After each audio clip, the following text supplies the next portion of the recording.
저는 이민 생활을 하면서 참 외로운 시간들을 보내봤기 때문에 친구의 중요성이, 친구가 얼마나 중요한지 저는 너무나 잘 압니다. 그래서 이렇게 많은 우리 대학부 지체들이 함께 할 수 있다는 것이 참 은혜라고 생각이 됩니다. 함께함이 축복입니다. 우리 한번 옆에 한 분에게 이렇게 한번 인사해 보시겠어요? 함께 해줘서 고마워. 네.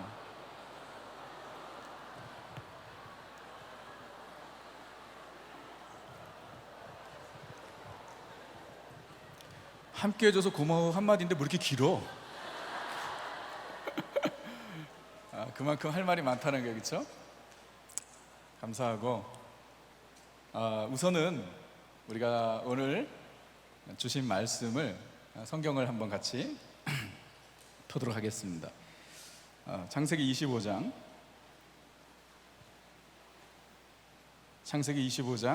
22절에서 28절의 말씀. 제가 먼저 22절을 읽겠습니다. 그런데 23절을 읽고 교독하겠습니다. 그 아들들이 그의 태 속에서 서로 싸우는지라 그가 이르되 이럴 경우에는 내가 어찌할꼬 하고 가서 여호와께 묻자온대 여호와께서 그에게 이르시되 두 국민이 내 태중에 있구나 두 민족이 내 복중에서부터 나누이리라 이 족속이 저 족속보다 강하겠고 큰 자가 어린 자를 섬기리라 하셨더라. 그 해상 기한이 찬즉 태에 쌍둥이가 있었는데 먼저 나온 자는 붉고 전신이 토록 같아서 이름을 에서라 하였고 후에 나오는 손으로 에서의 발꿈치를 잡았으므로 그 이름을 야곱이라 하였으며 르브가가 그들을 낳을 때에 이삭이 60세였더라. 그 아이들이 장성하며 에서는 익숙한 사냥꾼이었으므로 들사람이 되고 야곱은 조용한 사람이었으므로 같이 있습니다. 이삭은 에서가 사냥한 고기를 좋아하므로 그를 사랑하고 르브가는 야곱을 사랑하였더라. 아멘. 제가 여러분들에게 어제 약속을 한 게 있어요. 우리 가족 사진 좀 보고 싶으셨어요? 그래서 좀 고민을 했어요. 이거 설교하는데 우리 가족 사진까지 보여줄 필요가 있나라고 생각을 했지만은 그래도 여러분들에게 약속을 했기 때문에 보여드리는 게 좋을 것 같고, 또 제가 이제 우리 아이들 얘기, 또 우리 가정 얘기를 이렇게 많이 하니까 여러분이 이렇게 좀 사진을 보면 좀 더 이렇게 리얼하게 다가올 것 같습니다. 그래서 저희는 결혼한 지 올해로 20년째입니다. 올해 11월이면 20년이 됐어요. 저희는 제 아내는 3살 때 브라질로 이민을 가서 12살 때 미국으로 재이민을 갔어요. 그러다가 21살 때 브라질로 다시 돌아왔어요. 미국에서 일이 잘 안 돼서 21살 때 돌아왔을 때 제가 그때 캠퍼스 미니스트리 KCM이라는 코리안 캠퍼스 미션이라는 사역을 하고 있었는데 그때 제가 앞에서 찬양 인도를 했습니다. 제가 어저께 찬양 인도 했다는 진짜예요. 찬양 인도를 했는데 그때 저희가 작은 교회에서 이렇게 토요일마다 토요 집회를 했어요. 근데 우리 와이프가 딱 들어오는 거예요. 근데 나는 찬양 인도를 하다가 예수 사랑해요 그냥 생머리에다가 딱 길지 않은 치마를 입고 딱 들어오는데 길지 않은 치마면은 짧은 치마예요, 그렇죠? 네? 아무튼 딱 들어오는데 이게 이제 처음 보는 자매인 거예요. 근데 얼마나 재밌는지 아세요? 나는 우리 와이프를 처음 보는 사람이었는데 우리 와이프는 제가 브라질에 이민 갔을 때부터 알았어요. 왜냐면 같은 교회를 다녔어요. 한인교회라고. 근데 제 아내가 저보다 2살이 어렸거든요. 그러니까 초등학교 때 2살 어린 건 되게 큰 차이예요. 그러니까 저는 이제 그 제 나이 또래 여자애들에게 관심이 뭐 있고 그랬었지, 뭐 2살 밑에 있는 애들에게는 뭐 별로 관심이 없잖아요, 그렇죠? 근데 이제 근데 이제 제 아내는 이제 저를 너무 잘 알았던 거예요. 그러니까 제 아내는 저를 어렸을 때부터 보던 사람이고, 저는 제 아내를 21살 때, 제 아내가 21살 때 처음 보는 자매였던 거예요. 같은 교회 출신인데. 그러니까 여러분, 만남이라는 게 이렇게 하나님께서 참 연결해 주시는, 만나게 하시는 하나님의 섭리라고 믿어요. 우리 와이프가 브라질에 살다가 미국에 갔거든요. 근데 미국에서 다 잃었어요. 그리고 저희 그 장인어른은 돌아가시고, 젊은 나이에. 그래서 살 길이 없어가지고 브라질로 왔어요. 만약에 브라질로 오지 않았다면 제가 제 아내를 만날 수가 없었던 거죠. 그렇지 않나요? 그래서 와가지고 만난 거예요. 근데 제가 나중에 얘기를 들어보니까 우리 와이프는 저를 너무 잘 알고 있었고, 제가 이제 뭐 고현종이라는 이름을 가지고 있지만은 저를 고현종이라고 부르는 사람은 아무도 없었어요. 제가 이제 브라질 이름으로는 파울로예요. 뭐라고요? 파울로. 여러분 또 길에 지나가다가 또 파울로 일로 하면 그러지 마. 제가 파울로인데 파울로를 알고 있었던 거죠. 근데 이제 제 아내 얘기를 나중에 들어보니까, 저는 이제 아내가 싹 들어오는 모습이 와, 막 후광이 막 이렇게 비쳤잖아요. 근데 제 아내는 또 제가 그렇게 앞에서 찬양 인도하는 걸 보고 또 이제 반한 거예요. 근데 잘 들으세요, 끝까지. 박사직 식대가 아니야. 근데 이제 찬양하는 모습이 아니고, 제가 이제 기타를 치는 이 팔뚝을 보고 반한 거예요. 이 팔뚝. 이런 좀 멋있지 않나요? 네? 제가 지금은 이래도 옛날에 운동을 진짜 많이 했거든요. 날씬하지만은 딱 팔이 이렇게 핏줄이 그냥 쫙. 기타를 치면서 예수 그랬다 그래요. 그래서 저희가 2년을 연애하고 결혼을 한 거예요. 그래서 저희 되게 일찍 결혼한 거예요. 제가 대학교 졸업하자마자 25세 결혼하고, 저희 와이프는 23세 결혼을 했어요. 여러분 23 여기 23살 뭐 애기잖아, 애기. 애기가 결혼한 거야. 그래가지고 1년이 지난 98년도에 1월에 저희가 첫 아들을 낳은 거예요. 그러니까 제가 26세 첫 아이를 보고, 저희 아내가 24세 첫 아이를 본 거예요. 그러니까 애들이 엄마 아빠가 된 거 아니에요. 그리고 30이 되기 전까지 둘째, 셋째까지 다 낳아버렸어요. 그러니까 여기 30 되신 분들 많죠? 정신 차리시기 바랍니다. 지금 여러분이 얼마나 지금 뒤처져 있는지. 여러분, 누구와 비교하는가가 중요해요. 저와 비교하세요. 저는 30에 애 셋이었어. 우리 와이프는 28에 애 셋을 다 낳은 거예요. 그래가지고 지금 우리 큰아이가 말씀드렸지만은 대학교를 간다니까요. 그러니까 우리 큰아이랑 같이 다니면 정말 미국 사람들은 이 아시안들 나이를 잘 몰라요. 그래서 정말 내가 우리 아들이랑 다니면 형인 줄 알아. 뭐 진짜라니까. 왜 안 믿지? 아니, 작년에 제가 아마존을 우리 아들과 같이 갔다 오다가 미국으로 이제 입국하는데 입국 심사하는데 물어보잖아요. 어떻게 관계되냐. 그래서 He's my son 그랬더니 What? 그러는 거예요. 안 믿어. 진짜요. 여러분 뭐 이상하게 보는데, 제 아내도 제 아들이랑 같이 다니면은 학교에서 무슨 걸프렌드인 줄 알아. 아무도 안 믿어. 근데 우리 아들은 참 어제도 말씀드렸지만은 참 하나님의 은혜로 공부를 그렇게 탁월하게 하는 것도 아니고 뭐 이렇게 성격이 좋은 것도 아니에요. 그러나 정말 저에게 큰 기쁨이 되는 것은 애가 키가 커. 저는 그것으로 만족해. 키가 커가지고 저는 걔에게 얘기해요. 너는 그것으로 족하다. It's okay. 아빠의 소원을 이루었다. 내가 키 크는 게 소원이었기 때문에. 그래서 우리 큰아들 한 달 전에 졸업을 했어요. 고등학교 졸업을. 얼르바인에 있는 노을수도 하이스쿨이라는 곳에서 졸업할 때 찍었던 사진인데 한번 보여주시겠어요?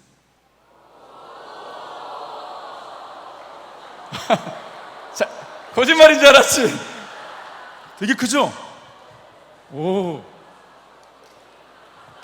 내가 너무 작아 보이지?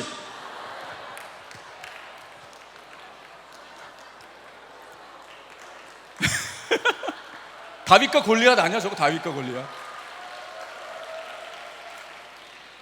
그러니까 성공했다니까요, 우리가. 예? 우리 그리고 키가 계속 커. 그러니까 지금 한 184, 185 정도 되는데도 아직까지도 그냥 좀 계속 클 것 같아. 그래서 190 정도까지 되면은 정말 뭐 인간이 아니죠. 고등학교 졸업하고 이제 그 대학을 들어가는 거예요. 이름이 피러예요, 피러. 걸프렌드가 없어요. 예. 근데 쫓아다니는 여자애들은 많더라고요. 하여튼 여자들은 키 큰 사람을 좋아해. 예. 쫓아다니는 여자는 많은데, 아니 자기가 쫓아다니는지 모르겠는데 하여튼 그래요. 그리고 제 아내 그리고 제 막내딸 한번 보여주시겠어요?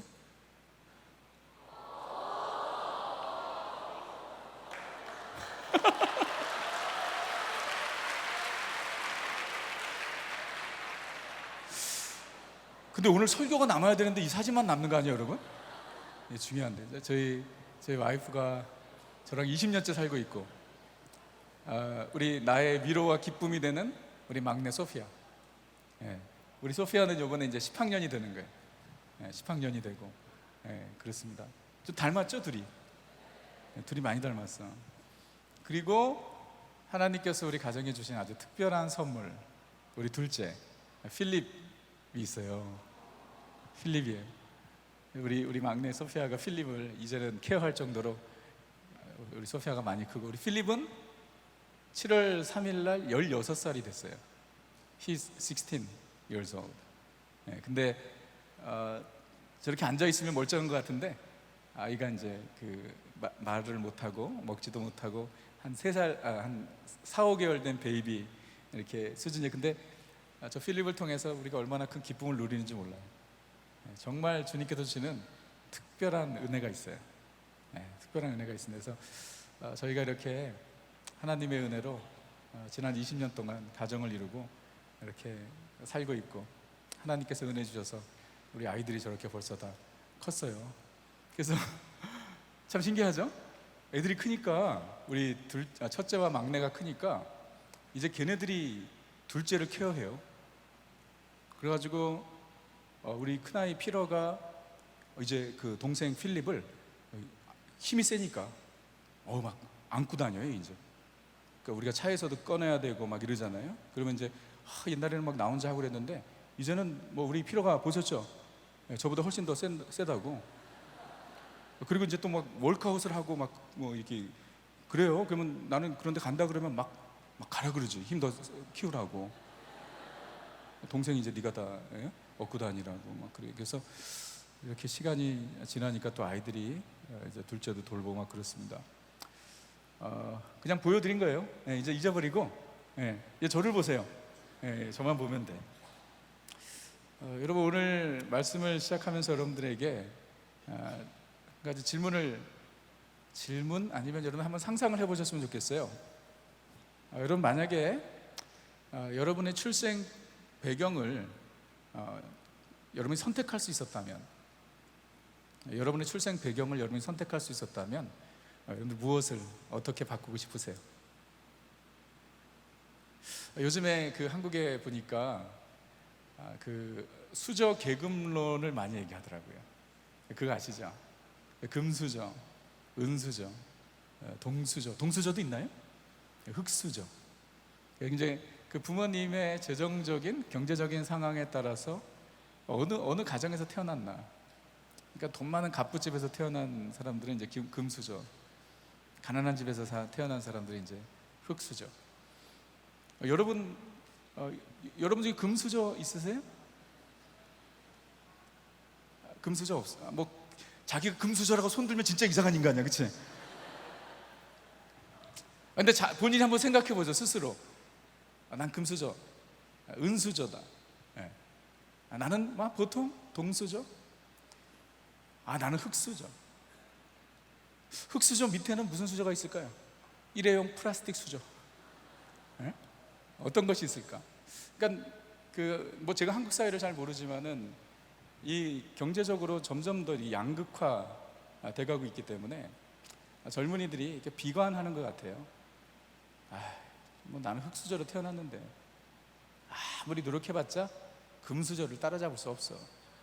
뭐 이런 그 운명론, 다 정해진 것, 뭐 아무리 노력해봤자 이 경제적 수준을 올라갈 수 없는, 계급을 올라갈 수 없는 참 그런 비관론적인 의미에서 이런 그 수저 계급론을 말하고 있지 않은가라는 생각이 듭니다. 얼마 전 그 미국의 공화당 대선 주자인 트럼프 아시죠? 지금 미국은 이제 11월에 대선인데 참 정말 난감합니다. 민주당은 힐러리 클린턴이고 공화당은 이제 트럼프죠. 저도 이제 보트를 해야 되는데 이게 참 뭐 어떻게 해야 될지 모르는 상황이에요. 근데 이제 트럼프가 이제 트럼프의 딸이, 제가 뭐 이름도 모르는데 제 기사를 보았어요. 트럼프의 딸이 아들을 낳았어요. 야, 제가 생각해 보니까 그 아이는요 완전 금수저예요. 금수저가 아니고 다이아몬드 수저예요.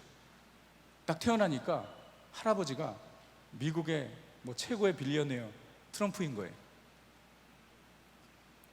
평생 돈 걱정하지 않고 살겠죠? 부럽지 않으세요? 여러분 다들 거룩한 분들만 앉아 계세요. 우리 집 아기들은 아까 보여드렸죠. 우리 집 아기들은 태어났는데 아빠가 저소득층 아파트에서 사는 신학생 전도사예요. 너무 다른 거죠. 여러분 여러분 출생을 바꿀 수 있다면 무엇을 바꾸고 싶으세요? 좀 더 부잣집에서 태어났으면, 좀 더 우리 부모님이 좀 학벌이 있는 분이셨으면, 또는 우리 가정이 좀 믿음의 가정이었으면. 아까 제가 식사를 하면서도 어떤 자매님이 참 부모님이 예수님을 믿지 않는다는 얘기를 이렇게 하셨는데, 다른 집들 보니까 참 그 부모님의 신앙을 이어받아서 신앙생활을 잘하는데 왜 우리 집은, 왜 우리 부모님은, 나는 왜 이렇게 태어났을까? 나는 왜 이 가정에서 태어났을까? 라는 생각. 또는 왜 나는 뭐 둘째로 태어났을까? 여러분 둘째들이 이상한 거 아시죠? 둘째들이 아주 특이해요. 나는 왜 둘째로 태어났을까? 여러분 그런 고민해 보셨어요? 아마 여러분은 그런 고민을 안 하셨을 겁니다. 하신 분이 계신지 모르겠어요. 나는 왜 한국 사람으로 태어났는가? 여러분 그런 고민해 보셨어요? 내가 왜 한국 사람으로 태어났는가? 저는요 많이 해봤습니다. 제가 말씀드렸지만은 오랫동안 이민생활 살면서 어렸을 때 이민 가가지고 내가 왜 코리아노인가? 내가 왜 한국 사람인가? 왜냐하면 지금은 이제 뭐 한국의 위상이 높아졌지만 그 당시에는 뭐 한국이 뭔지도 몰랐어요. 그리고 브라질에서는 이제 동양인들만 보면은 다 자포네이스라 그랬어요. 자포네이스는 일본 사람이라는 거예요. 그래서 이제 우리가 이렇게 길에 지나가면은요 브라질 사람들이 눈을 이렇게 찢어요. 눈을 이렇게 찢으면서 자포네이스 그래요.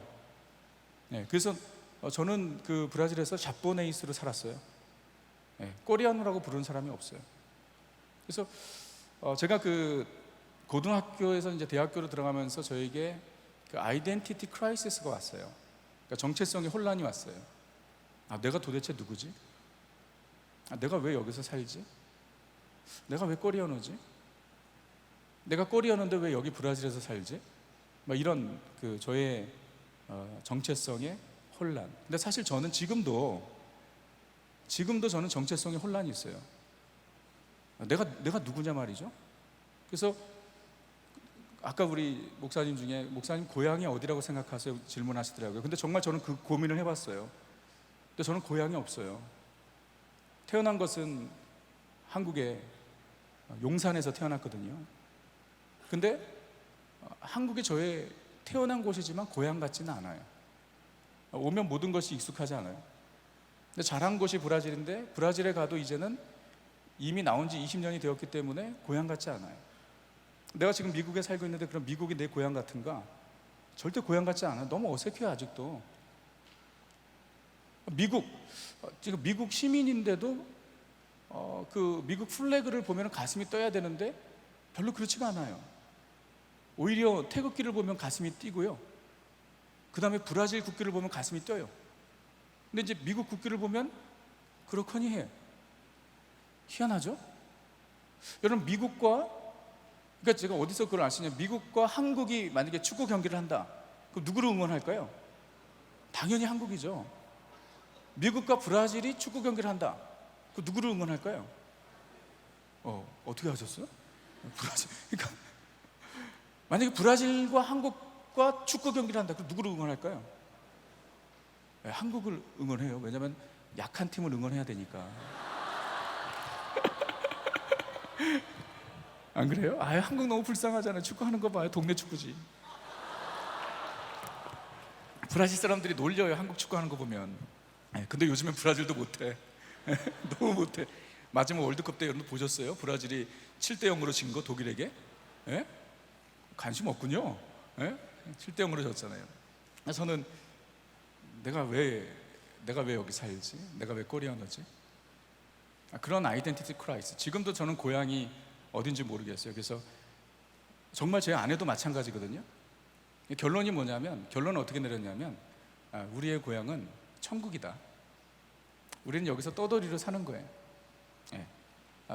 한국에서 태어나 브라질 영주권을 가지고 있고 미국 시민권을 가지고 있지만 우리는 그냥 떠돌이에요, 떠돌이. 그러다가 주님께서 부르시는 날에 주님께로 가는 인생이다라는 생각이 들어요. 근데 제가 이제 그러다가 브라질에서 이제 대학교를 마치고 이제 미국으로 이렇게 가면서 또 미국에 가가지고도 정말 내가 왜 코리안인가? 특별히 이 언어적인 한계 때문에 너무 어려운 거예요. 그러니까 이제 어렸을 때 이민 가가지고 힘들게, 근데 어렸을 때 이민을 가면은 언어는 좀 자연스럽게 배우는 거 아시죠? 그러니까 10살 때 가가지고 처음에는 어려웠지만 한 2, 3년 정도 지나고 나니까 제가 포르투게스를 이렇게 하게 된 거죠. 근데 그래가지고 대학교까지 공부를 하고 이제 미국으로 갔는데 미국은 영어지 않습니까? 포르투게스와 영어는 완전히 달라요. 이제 보캐블러리가 비슷하긴 하지만은 몇 가지, 그런 언어 자체는 완전히 다른 언어지 않습니까? 그리고 제가 고등학교 또 뭐 중학교를 다닐 때 제일 싫어했던 과목이 영어였어요. 영어가 너무 싫었어요. 그 이유 중에 하나가 뭐냐면, 고등학교 때 우리 영어 선생님이 게이였어요. 그래가지고 그분이 가르치는 영어는 항상 게이틱했어요. Good morning, how are you? 뭐 이런 거였어요. 너무 싫어. 선생님 보는 것도 밥맛이에요. 그래서 영어에 대해서 너무 관심이 없었고 영어가 너무 싫었어요. 근데 그래서 제가 이제 미국으로 유학을 가려고 했던 것 자체가 사실 참 진짜 뭣도 모르고 간 거죠. 근데 영어도 준비도 하나도 안 하고 간 거예요. 그러니 가가지고 이제 대학원을 공부를 하는데 여러분 얼마나 어려웠겠어요. 그리고 생활하는 것 자체도 이거 뭐 영어를 해야 되는데, 저희 아내는 미국에서 살았다고 그랬죠. 영어가 first language, 영어를 제일 잘해요 지금은. 근데 저는 아니잖아요. 그래서 저희 미국에 처음 도착해가지고 저희 아내랑 여행을 버스를 타고, 차를 운전한 거가 아니고 버스를 타고 여행을 처음에 제가 도착하자마자 이제 갔었어요. 근데 이제 여행을 가면서 휴게소에서 커피가 마시고 싶은 거예요. 근데 이제 항상 제 아내가 이제 나서서 이제 영어를 하니까 뭐 이것도 사고 저것도 사고 그러는데, 제가 생각해 보니까 이랬다가는 내가 영어 한마디를 못 하겠는 거예요. 근데 커피 사는 거야 뭐 문제가 되겠나? 그리고 이제 뭐 돈을 바꿔주는데 복잡할 수도 있으니까 그냥 큰 돈 가져가면 되거든요. 20불짜리 가져가면은 뭐 거실금 좀 받으면 되니까. 휴게소에 이제 들려가지고 내가 커피를 사겠다고 그랬더니 정말 할 수 있냐? 그래서 커피 하나 못 사겠냐? 그래서 이제 딱 들어갔어요. 들어갔더니 이제 아무도 없고 일하시는 분이 흑인 아줌마인데, 이렇게 뚱뚱한 흑인 아줌마가 거기 카운터에 있는 거예요. 그래서 이제 가가지고 please coffee 딱 얘기했죠. 근데 딱 알아들어. 한마디 하니까 알아들어. please coffee 딱 그랬더니 그리고 20불을 딱 줬어요. 그랬더니 딱 거실름돈을 주고 그냥 컵을 딱 줬어요.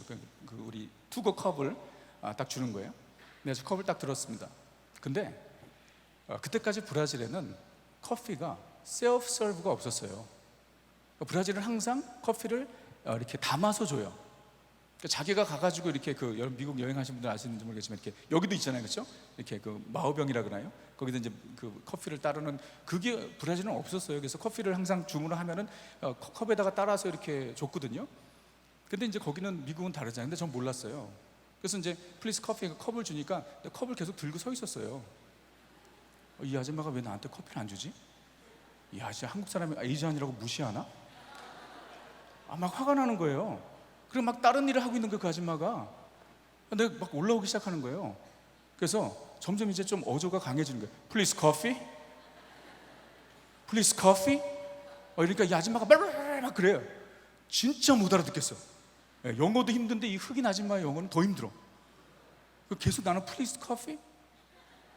Please coffee? 그랬더니 이 아줌마가 진짜 화를 내더니 나를 그 카운터에서 나와가지고 나를 끌고 그 마호병이 있는 데로 가는 거예요. 근데 그걸 딱 보고 이렇게 커피를 여기서 따라 먹는 거구나. 근데 그때 안 거예요. 근데 그 마호병에서 커피를 쭉 누르는데 커피 색깔이 여러분 약하게 마시는 거 아시죠? 미국 사람들. 근데 브라질의 커피는요 완전 블랙이에요. 색깔이 완전 까만색이야. 근데 거기서 이렇게 커피 마호병에서 내리는데 색깔이 흐린 밤색이에요. 브라운이에요. 근데 나는 그게 커피가 아니고 티인 줄 알았어. 차. 그래서 그 아줌마에게 No tea, please coffee. 그랬더니 그 아줌마가 정말 흥분해가지고 나한테 뭐라고 하는데 그냥 난 나왔어. 커피도 안 갖고 그냥 나왔어. 무서워서. 진짜요. 그래서 여러분 정말 언어 때문에 에피소드가 얼마나 많습니까? 예? 정말 맥도날드 가면은 넘버 원 그러면 이제 그 컴보 넘버 원을 주니까 제일 편하잖아요. 근데 또 무교가 말을 많이 걸어. 예? 그럼 처음에 갔을 때는 진짜 몰라요. 항상 물어보는 게 있어요. 여기는 그런지 모르겠지만은 넘버 원 그러면 이제 for to go, for here or to go 물어보잖아요. 여기서 먹을 건지 to go인지 그걸 이해를 못 하는 거야. 그러니까 for here or to go 그럼 yes. 진짜 황당한 거지 그 사람 입장에서. 그렇죠? 너 가져갈래? 여기서 먹을래? 근데 그래? For here to go. yes. 그런 일들이 한두 번이 아니죠. 근데 이제 가장 힘든 게 뭐냐면 학교에서 이제 논문을 쓰는 거, 페이퍼를 쓰는 게 정말 뼈를 깎는 고통이. 미국 사람들은, 미국 학생들은 앉아가지고 2시간 내면 쓰는 거를 하루 종일 앉아가지고 한 문장 쓸어 나가는데 1시간 걸려봐요, 여러분. 정말 살기 싫습니다. 그리고 페이퍼 내면은 순빨간색이야. 그래야 틀리고 뭐 틀리고. 그래서 난 도대체 뭔가, 난 여기서 도대체 뭘 하고 있는가, 이런 아이덴티티의 혼란. 나는 왜 한국 사람으로 태어났을까? 미국 사람으로 태어났으면 이게 얼마나 편할까? 이런 생각 여러분들이 혹시 해보셨는지 모르겠지만은 저는 그런 생각들을 해봤어요. 여러분의 배경에 대한 그런 아쉬움이 있으세요? 내가 금수저로 태어났으면, 내가 좀 더 화목한 가정에서 태어났으면. 여러분들 중에 어쩌면 좀 힘든 가정에서 자란 분들도 계시잖아요. 어쩌면 깨진 가정에서 자란 분들도 계시잖아요. 좀 더 화목한 가정에서 태어났으면, 이런 생각들. 이런 배경뿐만 아니라 만약에 여러분의 외모를 바꿀 수 있다면 무엇을 바꾸고 싶으세요? 요즘엔 근데 이게 사실 상상이 아니고 현실로 할 수 있죠, 그렇죠? 뭡니까? 이 한국은 이 성형이 워낙 발달됐기 때문에 성형 강남 이렇게 가다 보면은 깜짝깜짝 놀래요. 그러니까 여자들이 얼굴에 막 이상한 거 쓰고 막 다니잖아요. 시퍼렇게 해가지고. 그럼 워낙 한국에 이제 성형을 많이 하니까 그런 얘기가 있잖아요. 요즘에 이제 천국의 천사들이 되게 헷갈린대요. 이게 사진이랑 얼굴이랑 맞지가 않아. 헷갈린 거예요. 뭐 웃겨요? 별로 안 웃기는 조크인데. 뭘 바꾸고 싶으세요? 거울 보면서 좀 눈만 좀 더 컸으면, 코가 좀 더 높았으면. 저 같은 경우는 뭐가 아쉬울까요? 어떻게 알아? 누가 얘기했어? 여러분 벌써 날 무시하기 시작하는 거예요 지금. 어떻게 하셨어? 저는 지금 이렇게 그래도 이렇게 큰 거예요. 제가 25까지 커가지고 이 정도 된 거예요. 그러니까 저는 정말 늦게 컸어요. 그러니까 매일매일마다 밥 먹을 때마다 기도 제목이 주님 이 음식 먹고 키 크게 해주세요. 이게 그냥 한 10년 동안의 기도 제목이 됐어요. 그래서 요즘에도 내가 생각 없이 기도할 때 밥 먹으면서 주님 이거 먹고 키 크게 해주세요 기도한다니까. 45이 돼서 예? 내가 무슨 기도하고 있지? 막 이러는 거예요. 그러니까 키 크는 게 그러니까 제가 아까 말씀드렸잖아요. 우리 큰아이 피려가 저렇게 키가 큰 게 나의 소원을, 그러니까 희한하죠. 하나님은 기도를 응답하시는 하나님이십니다. 할렐루야. 근데 희한하게 나에게 응답하지 않으시고 아들에게 응답하죠. 아들에게 은혜를 주셨어요. 근데 키 때문에 내가 좀 더 컸으면, 이런 생각을 가지고 지금도 사실 그 아쉬움이 있어요. 내가 좀 더 컸으면. 근데 그 항상 다른 때보다도 이제 그 옷을 살 때가 되게 힘들어요. 여기 한국의 사이즈는 어떤지 모르는데 미국에는 이제 그 가장 기장이 짧은 사이즈가 30이에요. 그거 밑으로는 거의 안 나와요.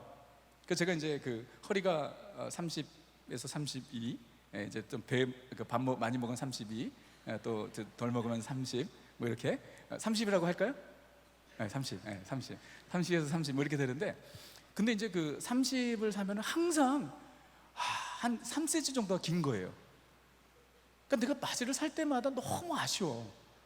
내가 한 3cm만 더 컸으면. 그러면 바지를 사면 줄이지 않고 딱 입을 텐데, 여러분 그 기분 아세요? 바지를 항상 입을 때마다 질질 끌려. 그래서 이게 고쳐야 돼. 제가 한 번은 정말 특별하게 기장을 28을 찾았어. 근데 뭐냐면 허리가 34야. 그래도 너무 반가워서 2벌을 샀어요. 집에 걸어놨어.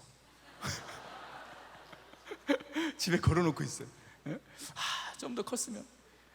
화장실, 미국에 여러분 공동 화장실 가면 가보신 분들 아시겠지만 이제 그 변기가 상당히 높아요. 미국 사람들이 키가 크니까. 근데 정말 거기에 앉으면 참 내가 너무 작고 초라하게 느껴져. 다리가 딱 닿아야 이렇게 힘이 생기거든요. 그거 아세요? 근데 다리가 이렇게 공중에 떠 있어. 뭐 불쌍하게 보시는 거예요? 그 기분을 아세요? 내가 좀 더 컸으면. 예? 근데 너무 신기한 게 있어요. 하나님께 제게 은혜를 주시는 게 뭐냐면, 저희 교회 이제 부교육자님들이 저랑 같이 사역하는 분들이 저까지 해서 10명인데 진짜 신기하게 들어오시는 분들마다 부교육자들이 키가 다 작아. 키가 나보다 남자 교육자가 8명인데 나보다 작은 교육자가 4명이나 돼요. 진짜 신기해요. 요번에도 최근에 들어왔는데 저보다 또 작아. 그러니까 우리 성도님들이 저에게 좀 의심을 하는 것 같아요. 우리 디사블 교회 교육자 뽑을 때 키 보는 거 아니냐고. 정말 신기해요. 그러니까 참 뭐 당연히 감히 담임 목사를 위에서 밑으로 보겠어요? 밑에서 위로 우러러 봐야지. 그러니까 키들이 다 작아. 하나님께서 저를 높이시기 위해서 그렇게 낮은 자들을 허락해 주셨어요. 그래서 우리 교회는 강대상도 되게 낮아. 저한테 맞춰서 제 키에 이렇게 높은 거 하다가 안 되겠다 싶어가지고 낮은 걸로 이렇게 했는데 우리 교육자들 키에 다 맞아. 그렇게 살고 있어요. 여러분, 우리가 사실 지금 뭐 우리가 이런 상상을 할 수 있습니다. 내가 이런 집에 태어났으면, 내가 이런 외모를 가졌으면. 그러나 그냥 기분 좋은 상상일 뿐인 거 아시죠? 우리는 바꿀 수 있는 능력이 없습니다. 왜냐하면 우리가 선택한 것이 아니기 때문에. 그러니까 태어나니까 우리 엄마가 내 엄마예요. 태어나니까 우리 아빠가 된 것이죠. 태어나니까 내가 내 모습으로 태어난 거예요. 그래서 그 세상 사람들은 그것을 운명 또는 팔자라고 이야기합니다. 그렇지 않나요? 그런 크리스찬은 팔자라는 이야기를 절대로 할 수 없습니다. 운명 아닙니다. 우리는 우리의 삶의 모든 것, 우리의 외모, 우리의 배경, 우리의 삶의 스토리, 지금까지 우리의 삶 가운데 있었던 모든 만남, 이 모든 것이 하나님의 주권적 역사임을 우리는 믿어야 합니다. 아무것도 우연히 일어나는 일이 없습니다. Everything happens for a reason. 모든 것이 하나님의 계획과 섭리 가운데 우리의 삶은 진행이 된다는 것을 여러분들이 기억하셔야 됩니다. 오늘 우리가 읽은 이 창세기 25장을 통해서 우리는 하나님의 주권적인 창조와 하나님의 주권적인 선택에 대해서 우리는 보게 됩니다. 오늘 이 창세기 25장의 스토리는요, 야곱의 이야기입니다. 야곱이 태어나는 그 출생 배경을 이야기해주고 있어요. 근데 야곱의 어머니가 르브가고 야곱의 아버지가 이삭입니다. 이삭과 르브가가 결혼을 했습니다. 근데 아이가 생기지 않는 거예요. 무려 19년 동안이나. 그러니까 19년 만에 아이를 르브가가 임신하게 되었어요. 그런데 보니까 아이를 하나를 주셔도 감사한데 한꺼번에 둘을 주셨어요. 근데 르브가가 느끼기에 그가 어떠한 영적인 센스를 가지고 느꼈는지 모르지만은 이 태에 있는 아이들이 자꾸 이렇게 싸우는 것 같았어요. 그래서 하나님께 이게 도대체 어떻게 된 일입니까? 라고 질문을 한 거예요. 그때 하나님께서 이렇게 말씀하십니다. 23절을 보게 되면 여호와께서 그에게 이르시되 두 국민이 내 태중에 있구나. 두 민족이 내 복중에서부터 나누이리라. 이 족속이 저 족속보다 강하겠고 큰 자가 작은 자를 어린 자를 섬기리라 하셨더라. 그러니까 지금 놀라운 말씀을 하시는 거예요. 자, 두 아이들이 있는데, 두 아들들이 있는데 두 아들들이 두 민족이 된다는 거예요. 한 민족이 아니라 두 아들들이 두 민족이 되고, 그것도 놀라운 일인데 큰 자가 작은 자를 섬기게 될 것이라는 거예요. 이게 무슨 말이냐면 하나님께서 아브라함과 맺으신 그 언약을 이어갈 언약의 자손은 형이 아니라 동생이라는 거예요. 큰 자가 아니라 작은 자라는 것입니다. 여러분, 여기서 큰 자는 에서를 얘기하죠. 작은 자는 야곱을 의미하는 것입니다. 그러니까 하나님께서 이 두 아들들을 통해서 민족이 생긴다. 그래서 여러분들 실제적으로 이 에서를 통해서 생긴 민족이 에돔 족속입니다. 에돔 족속이에요.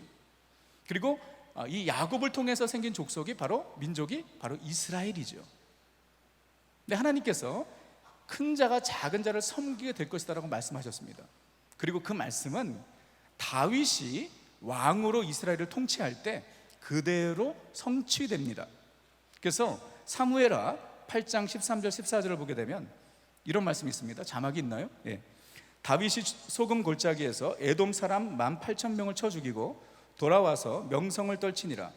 다윗이 에돔에 수비대를 두되 온 에돔에 수비대를 두니 에돔 사람이 다 다윗의 무엇이 되니라? 종이 되니라. 여러분, 에돔 사람들이 누구라고요? 에서의 자손들이에요. 하나님께서 르브가가 임신하고 있을 때에 큰 자가 작은 자를 섬기게 될 것이다 라고 말씀하신 그 예언이 그대로 성취되는 것을 볼 수 있습니다.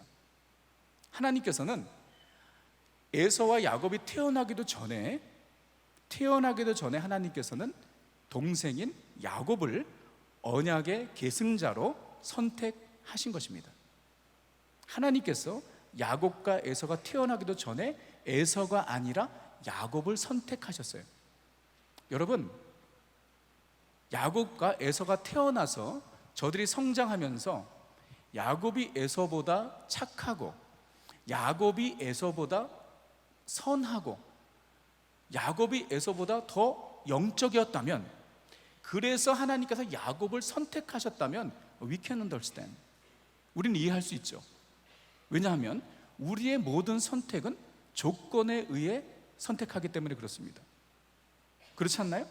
우리는 지금까지 우리가 선택을 받거나 또는 누구를 선택했을 때, 무엇을 선택했을 때에 조건적 선택을 해왔습니다. 그것이 우리에게는 익숙합니다.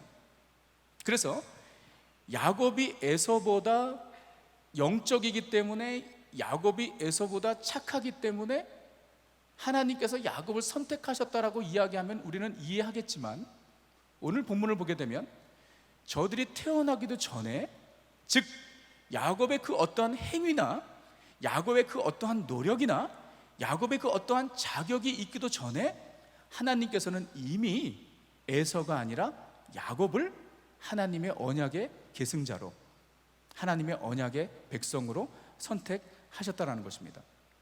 여러분, 이것을 우리는 하나님의 주권적 선택이다라고 이야기하는 것입니다. God's sovereign election, 하나님의 주권적 선택.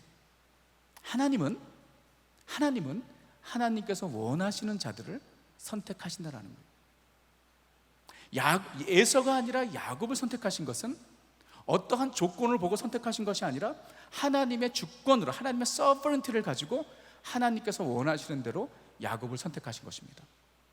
어떠한 전제 조건을 보고 선택하신 것이 아니에요. 여러분, 그래서 이 오늘 본문의 창세기 25장의 내용을 사도 바울이 그 하나님의 선택에 대해서 로마서에서 설명을 하면서 오늘 이 본문을 인용합니다. 로마서 9장 10절에서 21절인데 여러분, 이 말씀이 너무나도 중요합니다. 그래서 제가 한번 읽을게요. 자막이 아마 준비되어 있을 겁니다. 한번 들어보세요. 자, 그뿐 아니라 또한 르브가가 우리 조상 이삭 한 사람으로 말미암아 임신하였는데, 여러분 이 스토리를 지금 우리가 창세기에서 읽은 거예요, 그렇죠? 그 자식들이 에서와 야곱이죠. 아직 나지도 아니하고 무슨 선이나 악을 행하지 아니한 때에 택하심을 따라 되는 하나님의 뜻의 행위로 말미암지 않고 오직 부르시는 이로 말미암아 서게 하려 하사 르브가에게 이르시되 큰 자가 어린 자를 섬기리라 하셨나니 기록된 바 내가 야곱은 사랑하고 에서는 미워하였다 하심과 같으니라. 그런즉 우리가 무슨 말을 하리요? 하나님께 불의가 있느냐? 그럴 수 없느니라. 모세에게 이르시되 내가 긍휼히 여길 자를 긍휼히 여기고 불쌍히 여길 자를 불쌍히 여기리라 하셨으니 그런즉 원하는 자로 말미암도 아니요 다른 박질하는 자로 말미암도 아니요 오직 긍휼히 여기시는 하나님으로 말미암으니라. 사람의 노력으로 되는 것이 아니라는 거예요. 성경이 바로에게 이르시되 내가 이 일을 위하여 너를 세웠으니 곧 너로 말미암아 내 능력을 보이고 내 이름이 온 땅에 전파되게 하려 함이라 하였으니 그런즉 하나님께서 하고자 하시는 자를 긍휼히 여기시고 하고자 하시는 자를 완악하게 하시느니라. 혹 네가 내게 말하기를 그러면 하나님이 어찌하여 허물하시느냐? 누가 그 뜻을 대적하느냐? 하리니 이 사람아, 내가 누구이기에 감히 하나님께 반문하느냐? 지음을 받은 물건이 지은 자에게 어찌 나를 이같이 만들었느냐 말하겠느냐? 토기장이가 진흙 한 덩이로 하나는 귀 있을 그릇을 하나는 천 있을 그릇을 만들 권한이 없느냐? 여러분 이해하시겠어요? 자, 정리하겠습니다. 로마서 9장에서 이야기하는 건 뭐냐면 하나님께서 에서가 아니라 야곱을 선택하신 것은 어떠한 전제 조건을 보시고 선택하신 것이 아니라 하나님의 total sovereignty, 하나님의 절대적인 주권을 가지고 하나님께서 에서가 아니라 야곱을 선택하셨다라는 거예요. 여러분 그것을요 제가 쉽게 한마디로 표현하겠습니다. 왜 하나님께서 에서가 아니라 야곱을 선택하셨는가? 자, 잘 들으세요.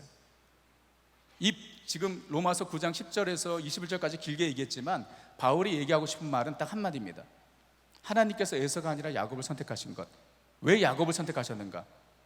답은 뭔지 아세요? 하나님 마음입니다. 하나님 마음이에요. 우리는 이해할 수 없습니다. 하나님이 원하는 자를 선택하시는 거예요. 여러분 그러면 하나님께서 우리를 선택하신 것도 마찬가지예요. 여러분 분명히 아셔야 되는 게 내가 하나님을 선택한 것이 아니라 하나님이 나를 선택하셨습니다. 여러분 아멘입니까? 자, 조금 내가 좀 이렇게 진지한 얘기를 하니까 벌써 이렇게 눈을 감는 분들이 계세요.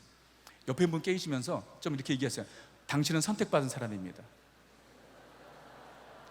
좀 때려주실래요? 네, 좀 좀 때려주세요. 네, 그렇지. 정신 차리라고. 선택받은 사람입니다. 자, 이게 지금 여러분 우리의 신앙의 파운데이션이에요. 자, 이 부분을 이 교리적인 부분을 우리가 소홀히 여기기 때문에 우리의 신앙이 상당히 많이 흔들리는 거예요. 자, 내가 복음을 듣고 마음으로 예수 그리스도를 영접하고 입으로 고백했기 때문에 마치 내가 한 것처럼 생각할 수 있습니다. 어제 저녁에 집회 마지막 부분에 제가 컬링을 했습니다. 네, 예수 그리스도를 영접할 자들 정말 가슴에 손을 얹고 주님께 그 삶을 드리라고 말씀을 드렸고 영접 기도를 드렸습니다. 자, 그런데 내가 복음을 듣고 내가 억셉트하고 내가 고백했기 때문에 내가 한 것 같지만 내가 그렇게 할 수 있었던 것은 하나님이 나를 선택하셨기 때문입니다. 내가 하나님을 선택한 것이 아니라 하나님이 나를 선택하셨습니다. 하나님이 나를 선택한 것은 나의 어떠한 전제 조건을 보고 선택한 것이 아닙니다. 내가 착하게 생겨서, 내가 선해서, 우리 가정이 크리스천 패밀리에서, 우리 부모님이 교회 헌금을 많이 해서 아무 전제 조건이 없습니다. 하나님께서 나를 하나님의 자녀로 선택하신 것은 전적인 하나님의 주권적 선택입니다. 하나님께서 원하시기 때문에 하나님의 마음에 따라 우리를 선택하신 것. 그래서 에베소서 1장을 보게 되면 이렇게 이야기합니다. 1장 4절에서 곧 창세 전에 그리스도 안에서 우리를 택하사 우리로 사랑 안에서 그 앞에 거룩하고 흠이 없게 하시려고 그 기쁘신 뜻대로 우리를 예정하사 예수 그리스도로 말미암아 자기의 아들들이 되게 하셨다라고 이야기합니다. 자, 하나님께서 우리를 하나님의 거룩한 백성들로 예정하시고 선택하셨습니다. 우리가 이 자리에 있는 것은 하나님께 선택받은 자들이기 때문에 이 자리에 있는 것입니다. 내가 하나님을 선택했다고 생각하지 마십시오. 하나님이 나를 선택하셨습니다. 그 선택에는 어떠한 전제 조건도 없었습니다. 하나님의 마음이, 하나님의 기쁘신 뜻을 따라. 자, 에베소 1장에서 그 말씀하시죠. 하나님의 기쁘신 뜻을 따라. 이게 무슨 말인지 아세요?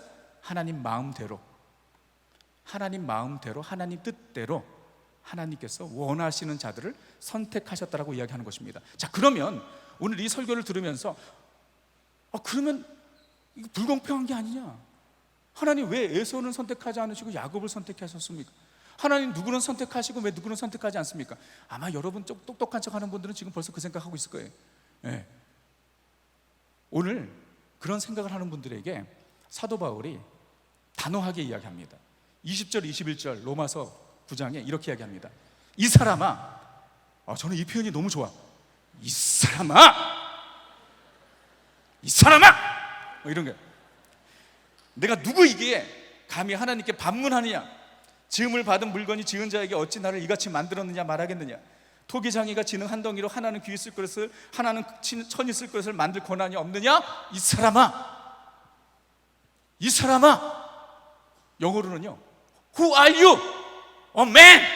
이거예요. 너무 큰가요? 죄송해요. Who are you? A man. A man.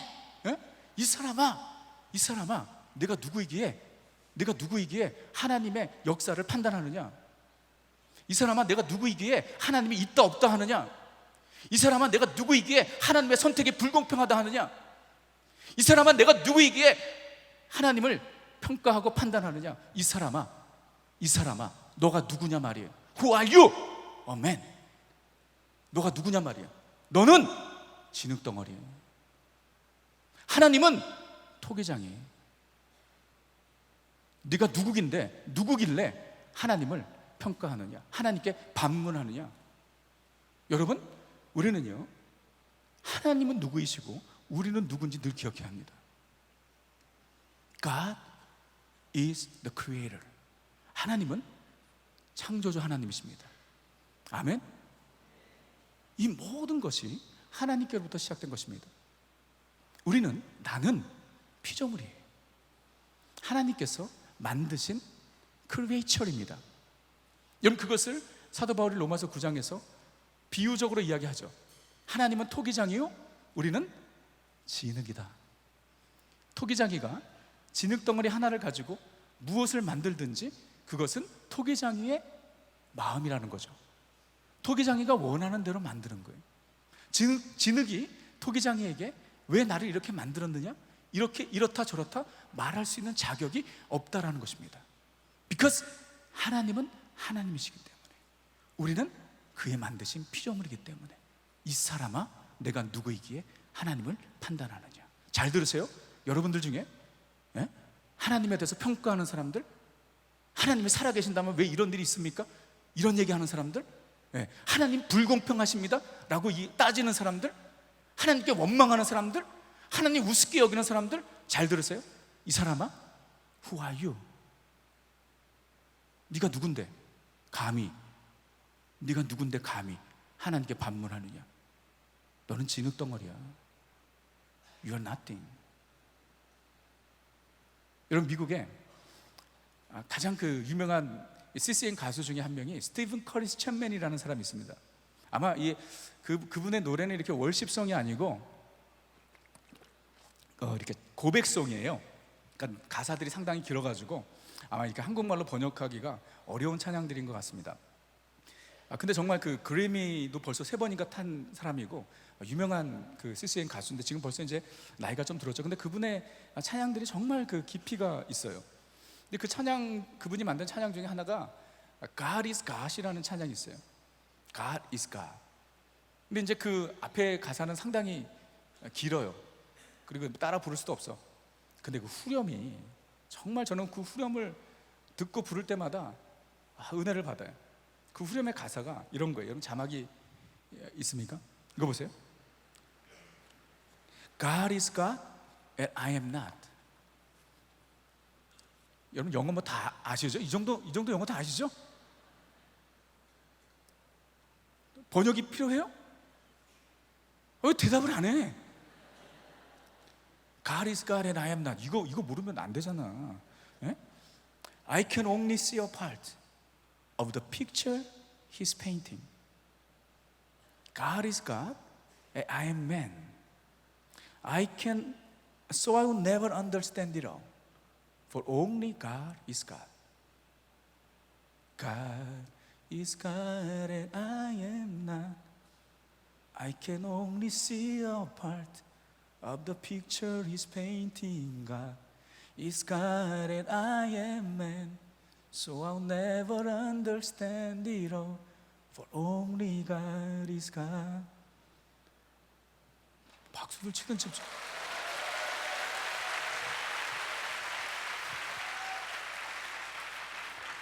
왜 이렇게 반응이 늦어?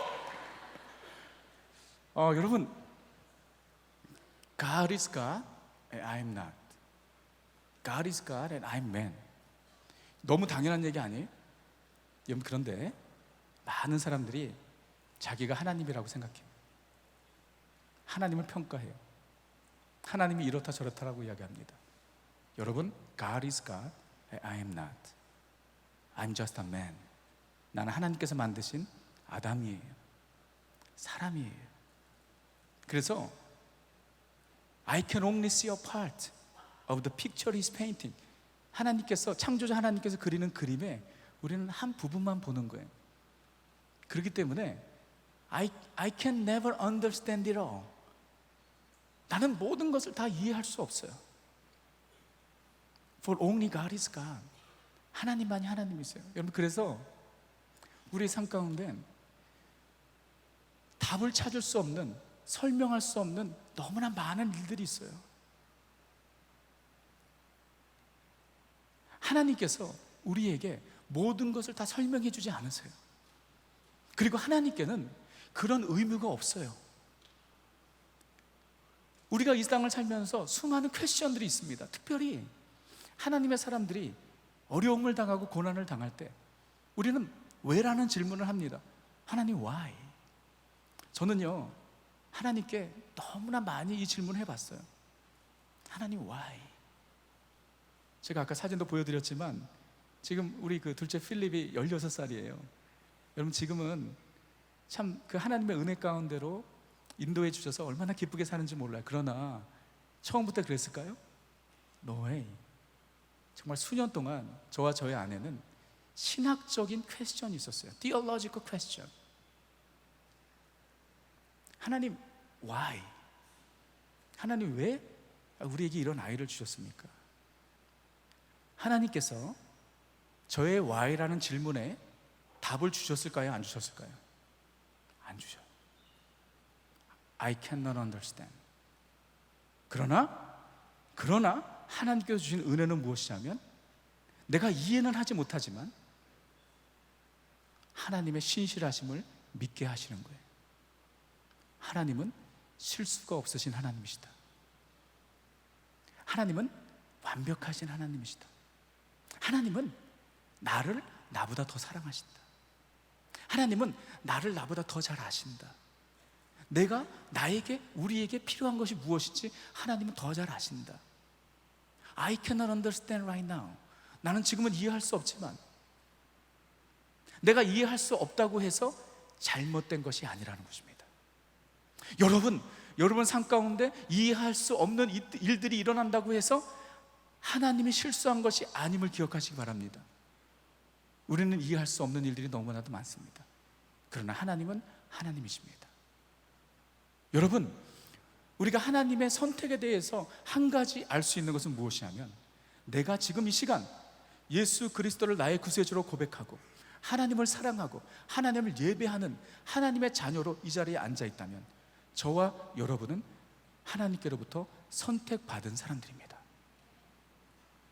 다시 한번 옆에 있는 분과 한번 인사하세요. 당신은 선택받은 하나님의 사람입니다. 당신은 선택받은 하나님의 사람입니다.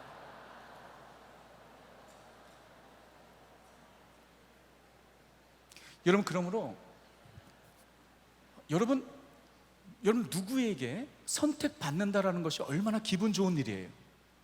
그렇지 않나요? 여러분, 누구에게 선택받는다라는 게 얼마나 기분 좋은 일이에요. 우리 와이프는 그것을 알아요. 저에게 선택받았기 때문에 수많은 자매들 중에 선택받은 거예요. 안 믿어요. 수많은 자매들, 수많은 저를 바라보는 수많은 자매들 중에 제 아내가 선택받은 거예요.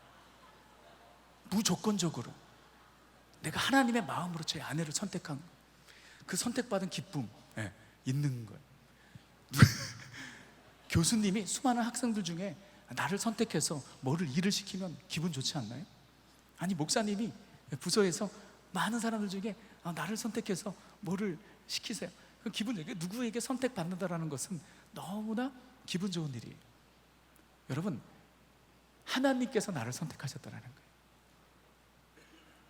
이유를 알 수 없지만 우리가 이 자리에 있는 것은 내가 하나님을 선택해서가 아니라 하나님께서 하나님의 주권으로 나를 선택하셨기 때문에, 그래서 우리는 내가 선택받은 것에 대해서 자랑할 것이 아니라 감사하고 기뻐할 뿐입니다.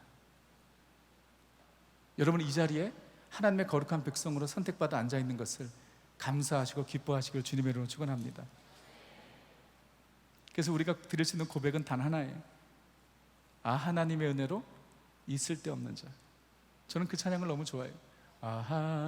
하나님의 은혜로 있을 데 없는 자, 왜 구속하여 주는지 난 알 수 없도다.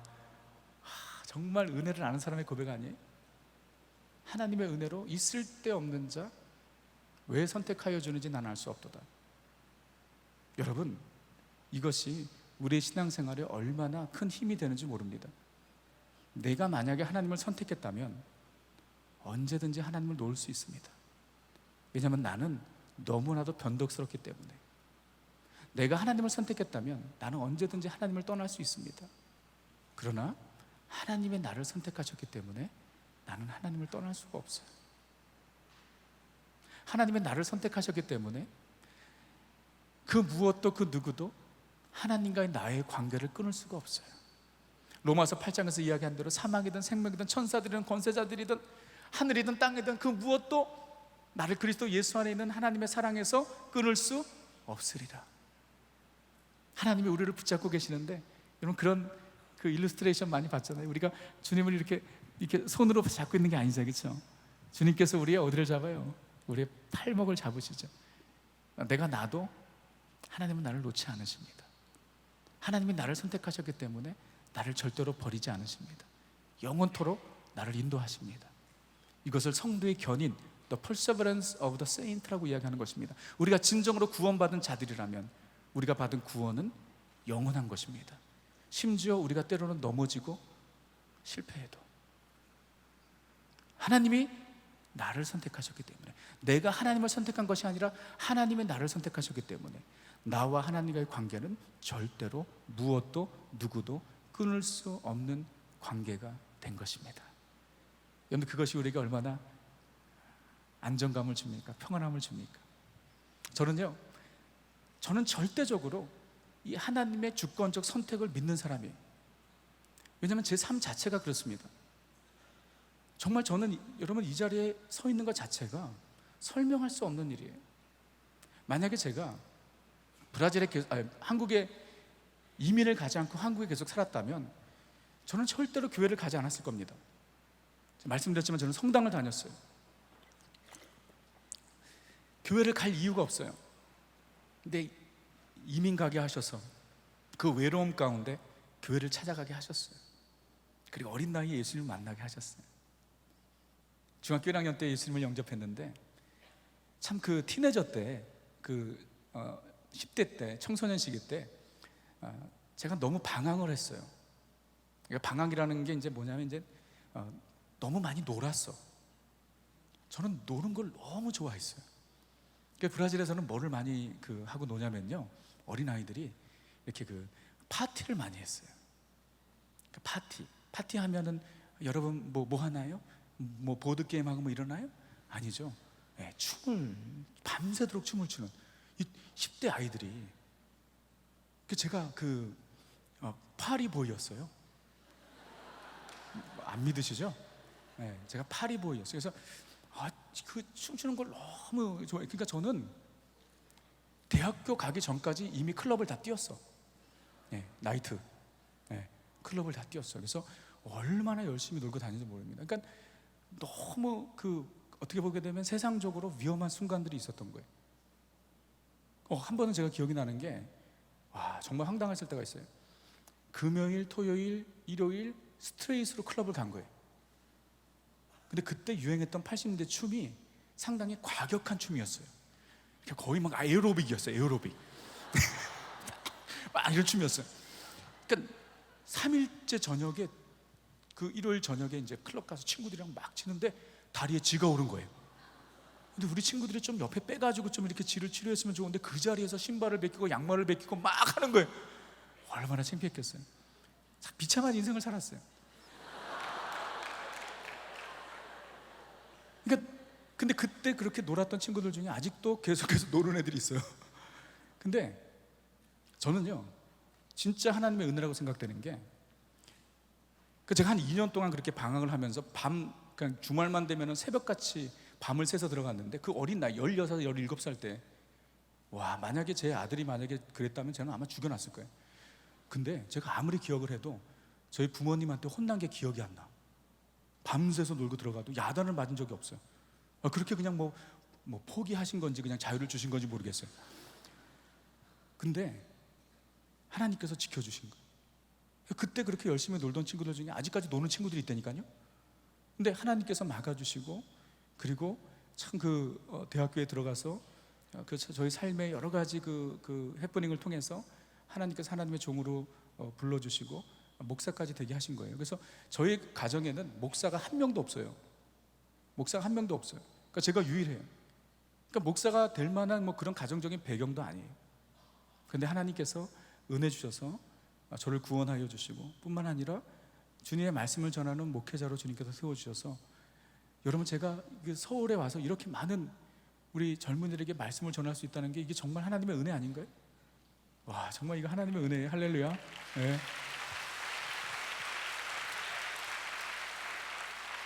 그래서 제가 어제 여러분들 찬양할 때 뒤에서 제가 사진을 찍어가지고 제 페이스북에 올렸어요. 자랑하려고.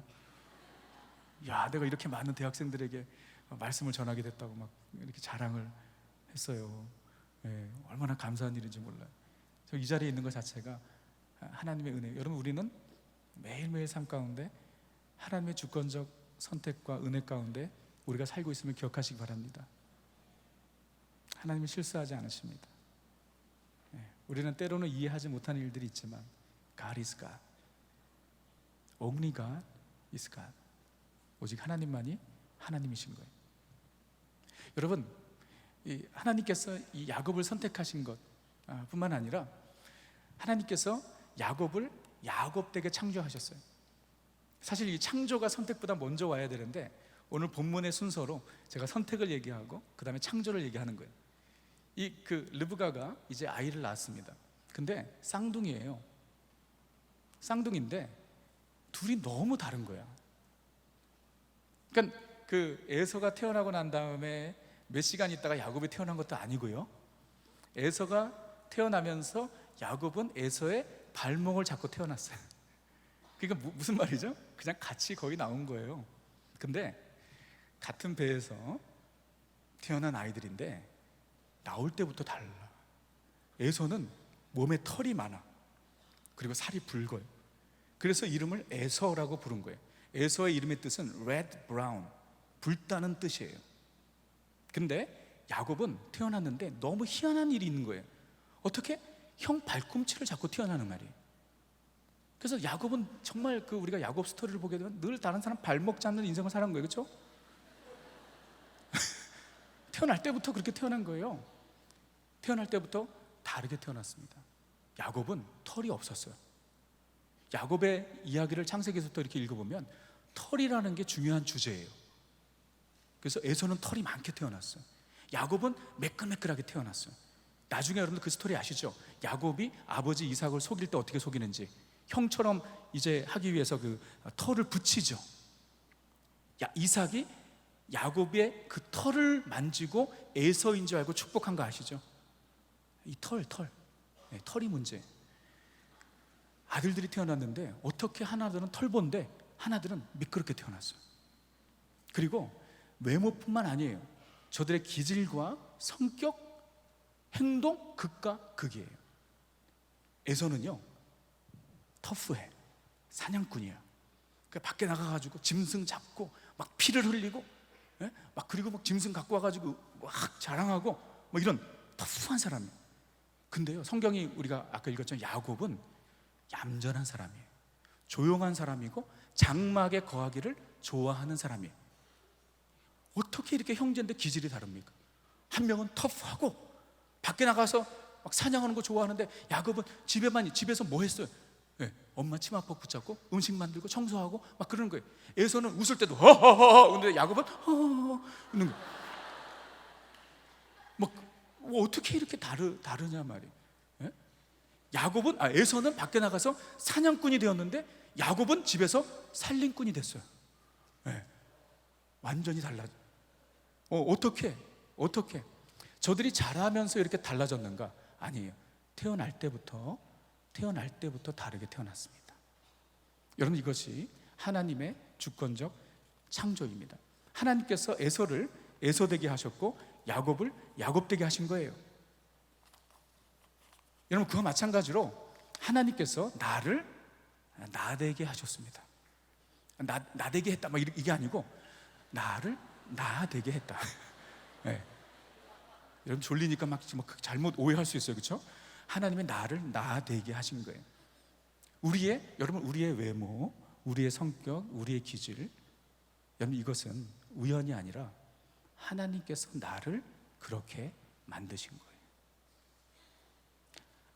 하나님의 주권적 창조입니다. 하나님께서 하나님의 뜻대로, 하나님의 마음대로 나라는 사람을 만드신 거예요.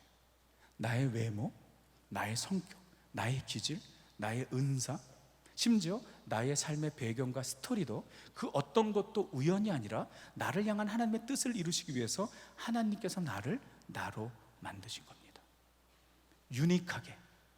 나를 유니크하게 만들었습니다. 여러분, 이 세상에, 이 지구에 지금 인구가 7 빌리언이나 되죠. 그 중에 나라는 사람을 하나님께서 유일하게, 유니크하게 만들었습니다. 여러분, 유니크라는 뜻은 무엇이냐면 unlike anything else. 그러니까 그 어떤 것과도 비교할 수 없는 유일한이라는 뜻이 바로 유닉이라는 것이죠. 수많은, 여러분 생각해요. 7 빌리언이나 되는 사람들 중에 하나님께서는 공장에서 기계로 뽑아내는 것처럼 사람을 뽑아낸 것이 아니라 한 사람 한 사람을 하나님의 작품으로 유니크하게 만드셨다라는 거예요.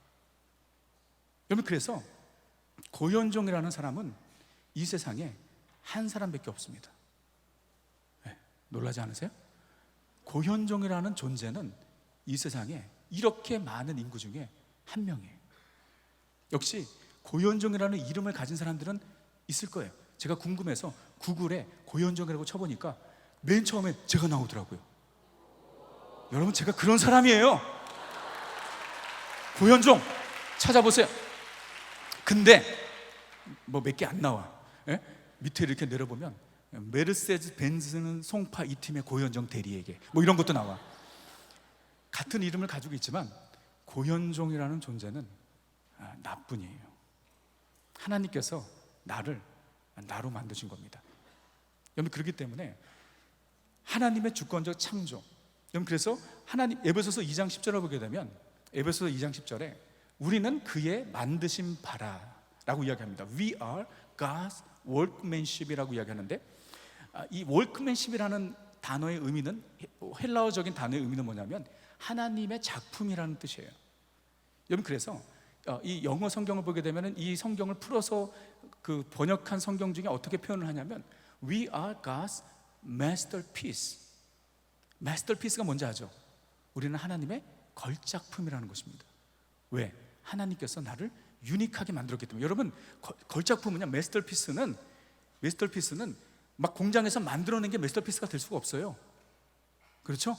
장인의 손에 의해서 정말 유일하게 만들어 놓은 것을 우리는 걸작품이라 그럽니다. 레오나르도 다빈치가 그린 모나리자, 역시 카피는 많지만 유일한 거예요. 그게 걸작품입니다. 우리가 God's workmanship, 우리가 하나님의 masterpiece라는 것은 하나님께서 나를 유니크하게 만든 작품이라는 거예요. 하나님의 작품, 하나님의 masterpiece. 아멘? 여러분, 귀찮지만 옆에 있는 사람과 또 얘기하세요. 당신은 하나님의 걸작품입니다. 당신은 하나님의 걸작품입니다. 그러니까 걸작품들 중에는 우리가 이해 안 되는 그림들 막 이런 거 많아, 그렇죠? 이해 안 되는 그림들이 많아. 이해 안 되는 작품들. 그러니까 여러분, 저는 아트를 잘 모르지만 참 이렇게 보기 이해가 안 되는 작품들이 걸작품들이 많아. 여러분도 마찬가지. 예? 이해가 안 되는 작품들이 많아. 그래도 하나님의 작품이에요. 여러분, 그렇기 때문에 우리가 하나님의 주권적 창조와 선택을 믿는다면, 자, 잘 들으세요. 지금 나의 모습으로 감사하고 기뻐하고 만족해야 됩니다. 나의 모습을 이야기하는 건 나의 외모만 얘기하는 것이 아니에요. 나의 지금 모습, 현재 나의 지금 상황, 내가 자라난 배경, 금수저가 아니더라도 지금 나의 모습 이대로 하나님께서 나를 나되게 만드셨기 때문에 우리가 열등감을 가지고 나는 왜 이렇습니까? 나는 왜 이렇게 태어났습니까? 나는 왜 이런 가정에서 태어났습니까? 라고 이야기하는 것은 나를 나로 만드신 하나님을 무시하는 행위입니다. 나는 하나님의 작품이에요. 그러므로 여러분의 여러분 되심을 소중히 여기시기를 바랍니다. 소중히 여기세요. 나라는 존재를 소중히 여기세요. 여러분, 이건 교만이 아닙니다. 우리가 가져야 할, 하나님의 자녀들이 가져야 할 거룩한 자존감입니다. 나는 나예요. 그리고 나는 하나님께서 이렇게 만드셨어요. 내가 어떻게 생겼든지. 제가 키 때문에 아쉬움 있다고 얘기했지만 그냥 얘기한 거예요. 저는 만족해. 저는 거울을 볼 때마다 내가 너무 완벽해. 네. 정말 여러분, 이 얼굴에 키까지 커봐요. 뭐 목사가 되겠어요? 연예인이 되든지 하지. 네? 아무도 인정을 안 해, 그치? 네. 하나님이 나를 아시고 나를 하나님의 종으로 사용하시기 위해서 나를 나로 만드셨고, 나의 삶의 모든 스토리를, 나의 삶의 모든 사연을, 지금까지 삶의 여정을 하나님께서 인도해 주신 거예요. 그래서 제가 아까 말씀드렸죠. 저는 정체성의 혼란도 있었고, 그리고 왜 이렇게 살아야 되는가, 가정에 대한, 왜 우리 가정은 이런가, 왜 우리 부모님은 예수를 믿지 않는가, 왜 우리 가정은 늘 가난한가, 이민을 갔는데도 뭐 이렇게 고생을 하는가, 이런 생각을 많이 했지만 하나님께서 깨닫게 하신 것은 무엇이냐면 그 무엇도 실수가 없다라는 거예요. 하나님의 작품이에요. 그래서 저는 너무 거룩한 자존감을 가지고 살고 있어요. 때로는 그 자존감이 조금 도가 지나칠 때도 있지만 거룩한 자존감을 가지고. 여러분, 우리가 하나님께서 우리를 유니크하게 만드신 것처럼 우리의 삶의 길 또한, 우리가 걸어가야 할 길 또한 유니크합니다. 하나님이 나를 유니크한 존재로 만드신 것처럼 내가 걸어가야 할 인생길도 나만의 길이 있습니다. 요한복음 21장을 보게 되면 이런 스토리가 있어요. 저는 요한복음 21장을 참 너무 좋아합니다. 지난주 사랑의 교회 토요 새벽 예배 때도 요한복음 21장을 설교를 했는데 앞부분을, 근데 사실 이건 전체를 설교를 해야 되는 부분이거든요. 이 요한복음 21장은 하나님께서 실패한 베드로를 회복시켜 주시는 스토리예요. 그리고 그를 다시 소명자의 길로 들어서게 하는 스토리거든요. 그러니까 여러분들 앞에 스토리를 줄이면 예수님께서 베드로에게 질문하시죠. 요한의 아들 시몬아, 네가 나를 사랑하느냐? 그러니까 예수님께서 베드로가 실패한 거에 대해서 한마디도 말씀 안 하시고 한 가지만 확인하기 원하셨죠. 주님을 향한 사랑이에요. 네가 왜 나를 부인했느냐?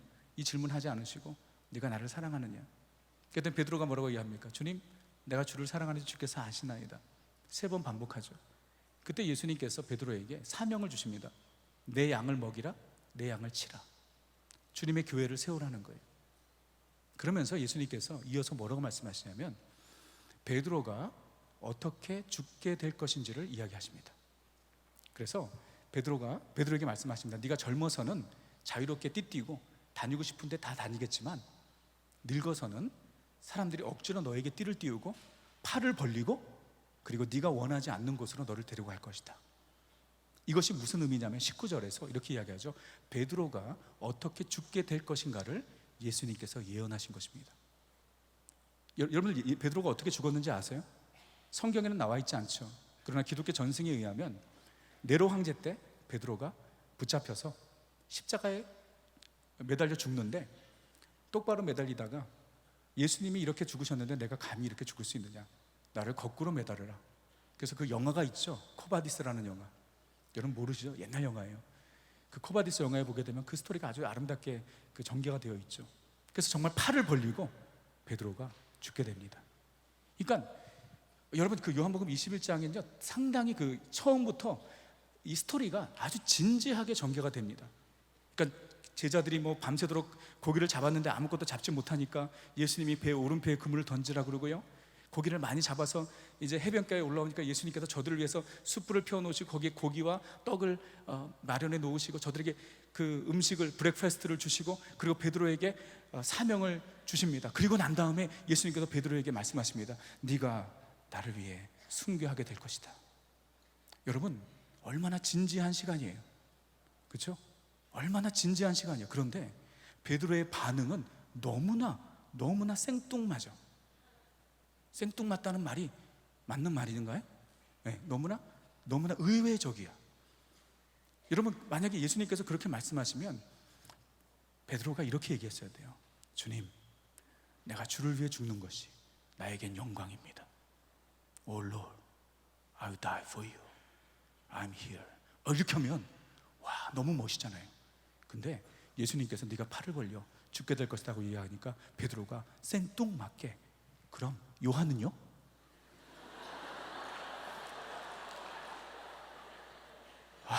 진짜 베드로는 분위기 깨는데 아주 그냥 일가견이 있어요.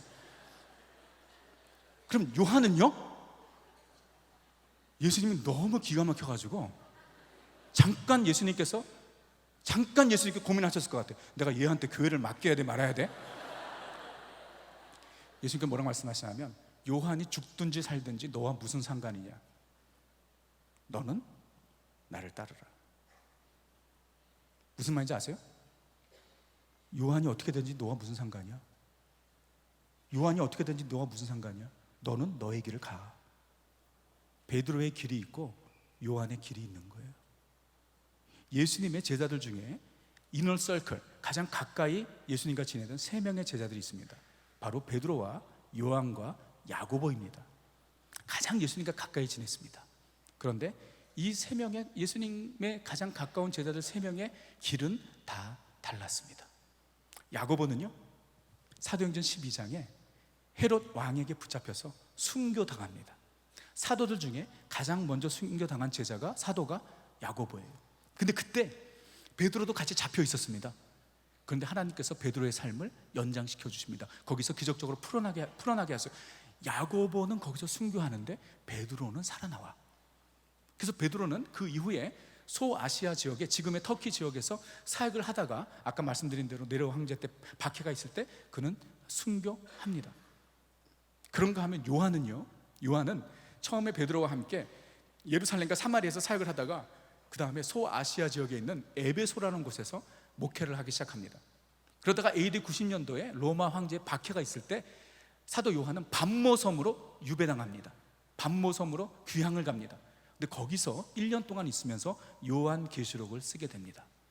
그리고 1년이 지나고 난 다음에 다시 에베소로 돌아와 죽을 때까지 그는 거기서 목회를 하다가 다른 그러니까 11사도들은 다 순교했지만 사도 요한만은 순교하지 아니하고 AD 100년경에 그의 나이 90세에 편하게 임종을 맞이하게 됩니다.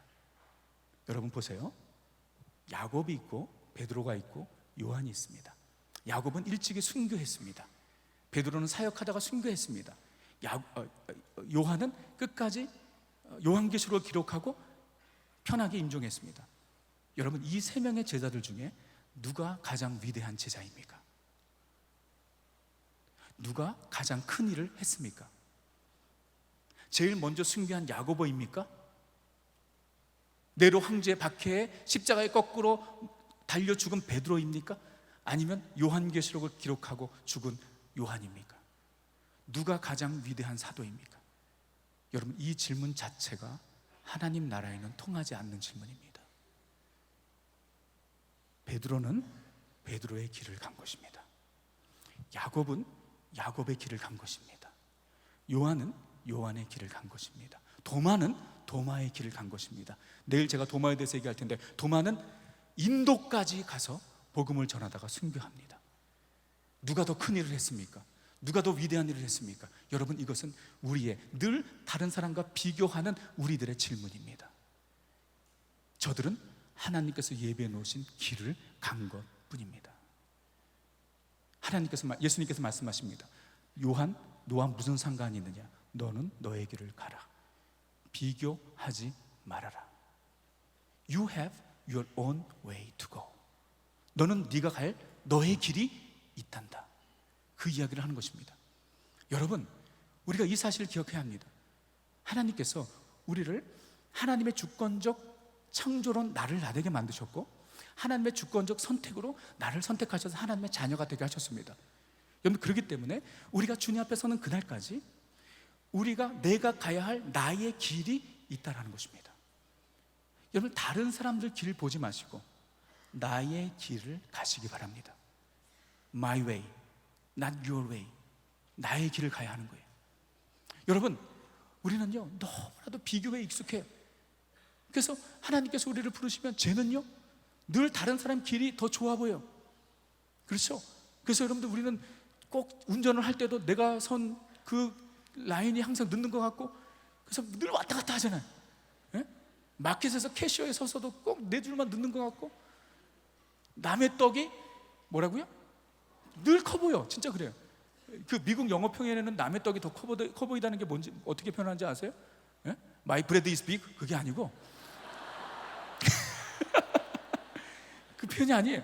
남의 떡이 더 커 보이다는 거 뭐라고 영어로 표현합니까?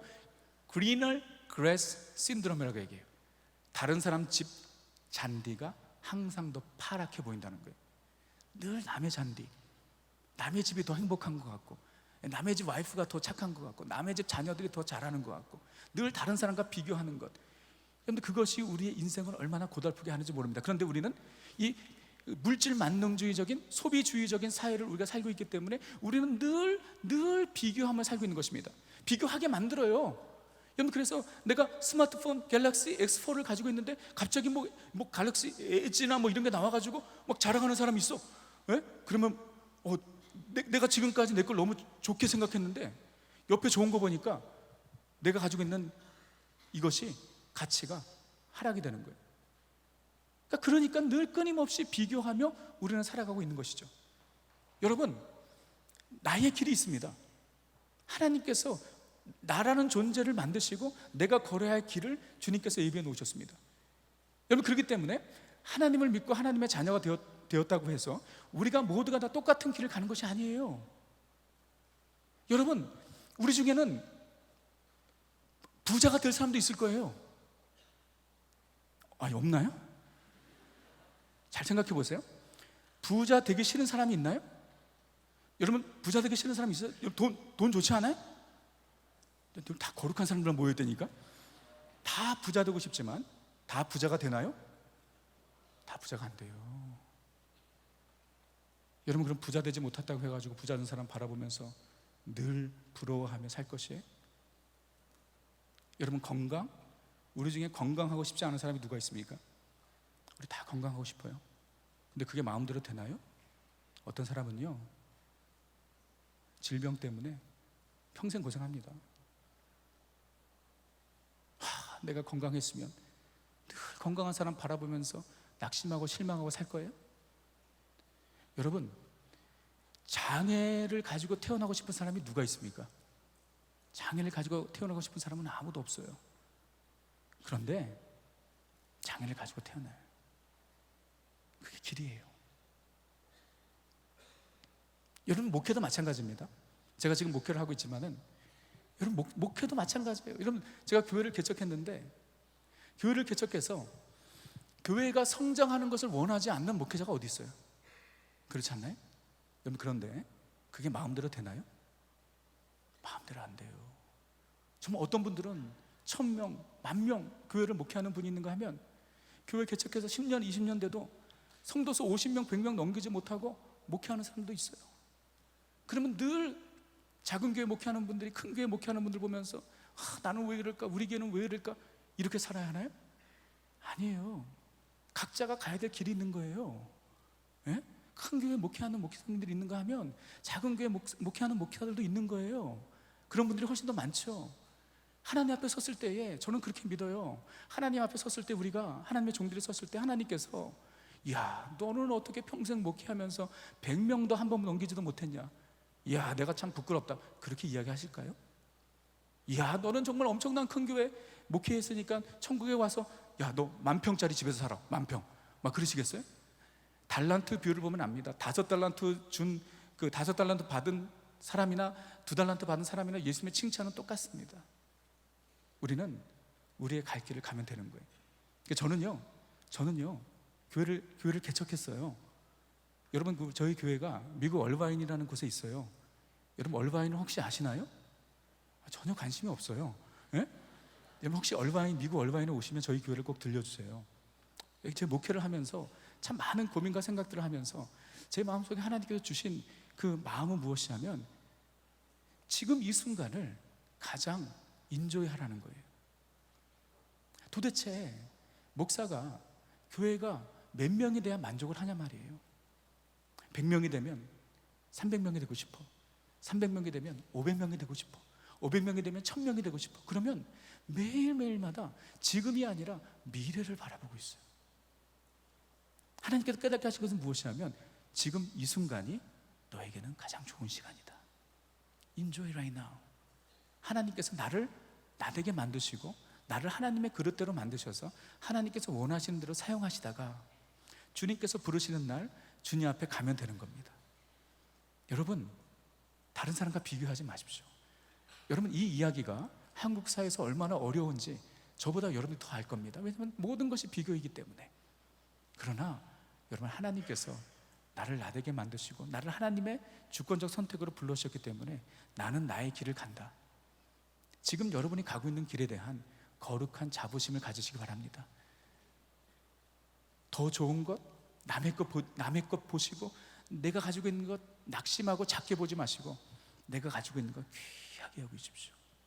여러분, 우리가 선교적인 삶에 대해서 이야기를 할 때, 우리가 선교적인 삶을 살기 위해서 어떻게 해야 되는 것입니까? 지금 내가 있는 이 자리가 하나님께서 나를 보내주신, 세워주신 곳이라는 것을 우리는 믿을 때 우리의 삶의 현장이 선교의 현장이 되는 것입니다. 여러분, 학교 가는 것도 마찬가지예요. 누구나 다 명문대학 가고 싶지 않아요? 여러분, 그러나 다 가나요? 아니에요. 그러면 여러분, 명문대학 못 간 사람들은 늘 그거 바라보면서 기죽어서 살 거예요? 기 안 죽나요? 예? 이렇게 기죽어서 살 거예요? 나는 나의 길을 가는 거예요. 그렇죠? 하나님께서 보내주신 그 학교가 내게 주신 학교라고 믿고, 또 여러분들 중에는 학교를 안 가고 직장에서 직접 일하시는 분들도 있어요. 뭐 어떻습니까? 나는 그 길을 가는 거예요. 하나님께서 나를 그곳으로 인도해 주신 거예요. 그 길을 가면 돼요. 우리 한국 사회가 너무나도 비교의식과 경쟁 사회에 우리가 살고 있기 때문에 내가 가지고 있는 것을 소중히 여기지 못하는 거예요. 그것이 얼마나 불행한 일입니까? 여러분, 지금 이 순간 하나님께서 나를 나대로 만드시고 지금 나를 이곳까지 인도해 주신 이 자리가 하나님의 주권적 선택이요, 하나님의 주권적 인도하심을 믿고 비교하고 그로 인해 열등감과 낙심과 실망 가운데 사는 것이 아니라 감사와 기쁨과 또 사명을 가지고 살아가는 여러분들 되시길 주님의 이름으로 축원합니다. 하나님께서 저와 여러분을 통해 하나님의 일을 이루시기 원합니다.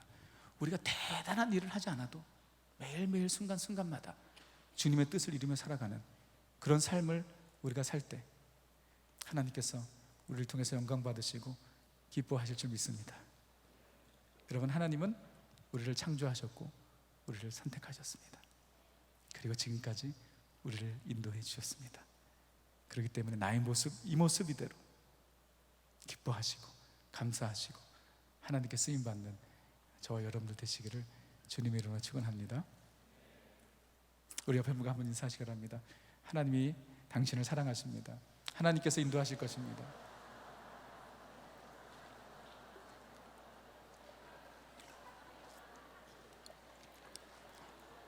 한 번 더, 한 번 더,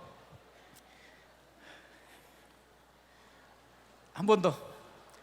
나의 나된 것은, 이렇게 인사하세요. 우리가 여기 있는 것은 하나님의 은혜입니다. 아멘.